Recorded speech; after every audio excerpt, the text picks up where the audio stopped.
I'd just like to show you the thinking, the design around the back door handle of the Canopy camper and the tricks around how to use it best. Because we often get sort of complaints or design input from users, but I think a lot of the time it's not that it's because they don't understand the thinking and why we've done what we've done here. So the first and main complaint is you get that and now you open it and your door's not opening.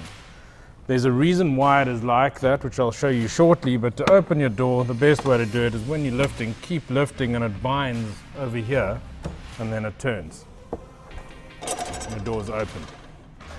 The reason we're doing that is that you can then put that back in place and this will rotate out of the way so that you can close the door from the inside, because we feel that this is the best lock in our opinion for carrying the spare wheel and just providing nice, simple, user-friendly strength.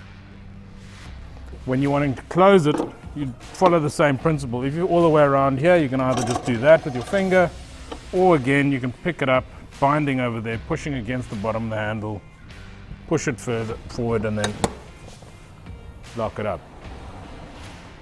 And that's it.